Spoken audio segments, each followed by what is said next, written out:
मध्य प्रदेश में गेहूं खरीदी को लेकर सियासत गरमा गई है। पूर्व नेता प्रतिपक्ष गोविंद सिंह ने राज्य सरकार पर बड़े घोटाले का आरोप लगाया है। उन्होंने दावा किया है कि उत्तर प्रदेश के माफिया के साथ मिलकर गेहूं खरीदी में बड़े स्तर पर फर्जीवाड़ा किया जा रहा है। गोविंद सिंह के अनुसार भिंड जिले के लाहर क्षेत्र में खरीदी शुरू होने से पहले ही केंद्र पर 4 से 5 हजार क्विंटल गेहूं मौजूद था। उन्होंने आरोप लगाया कि उत्तर प्रदेश में 2100 रुपए प्रति क्विंटल के हिसाब से खरीदा गया गेहूं फर्जी तरीके से मध्य प्रदेश में 2625 रुपए के न्यूनतम समर्थन मूल्य पर बेचा गया। उन्होंने कहा कि इस पूरे मामले में खाद्य विभाग के अधिकारियों की मिलीभगत है। जहां खरीदी केंद्र की जरूरत नहीं थी वहां भी केंद्र बनाए गए और करीब 5 लाख रुपए रिश्वत लेकर उपार्जन केंद्र खोले गए। गोविंद सिंह ने यह भी कहा कि कई केंद्रों पर पहले से ही गेहूं पहुंचा दिया गया था, जिससे स्थानीय किसानों को स्लॉट बुकिंग में दिक्कत हो रही है। उन्होंने बताया कि मंडियों में गेहूं 2100 रुपए से 2200 रुपए प्रति क्विंटल में बिक रहा है, जबकि सरकारी खरीदी में ऊंचे दाम पर फर्जी खरीदी दिखाई जा रही है।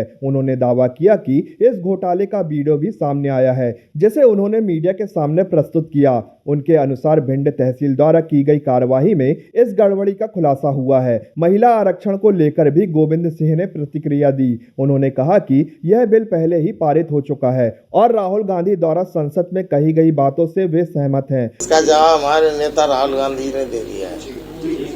आपका क्या है? आपका क्या मानना है? हमारा मानना है कि 2023 में जो प्रस्ताव पारित किया उसको लागू किया जाए। उस पर कांग्रेस पार्टी सभी विपक्ष सहमत है। सर, शिक्षक की बात हो रही है क्या सर? इसके जरिए आरक्षण के जरिए उसके सरकार परिसीमन लागू करना चाहती थी, फिर उसके बाद सीटें बढ़ाना चाहती थी। ये सरकार का षड्यंत्र था, इसीलिए विपक्षी दल के हमारे इंडिया गठबंधन ने इसका विरोध करके ये कहा है कि इस तरह का महिला आरक्षण परिसीमन के साथ जोड़कर न लाएं। 2023 में जो महिला आरक्षण का बिल पास हो चुका है उसी बिल को लागू करने हमारे पूरा समर्थन है और सब चाहते हैं महिला आरक्षण को जो पास हो चुका है उसको दोबारा लाने की आवश्यकता क्या है। पूर्व नेता प्रतिपक्ष ने राज्य सरकार पर आरोप लगाते हुए कहा कि किसानों के नाम पर योजनाएं बनाकर उनके साथ छल किया जा रहा है। खास तौर पर उत्तर प्रदेश से लगे जिलों के किसानों को अपनी फसल बेचने में भारी परेशानियों का सामना करना पड़ रहा है।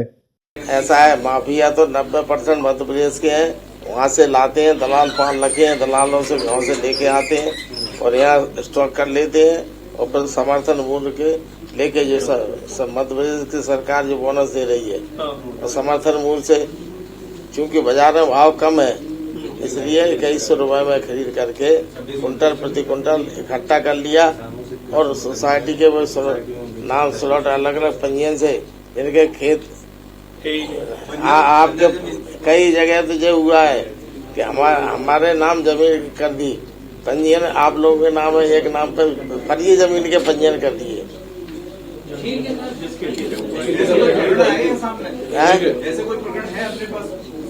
हर साल जिन प्रकरणों में हर साल अभी मछंड सोसाइटी है, पिछले साल मछंड सोसाइटी में पकड़े गए थे और करीब 60-70 लाख रुपए किसान भटक रहे हैं और उसी व्यक्ति को सोसाइटी फिर खरीदी केंद्र का अधिकारी बना दिया।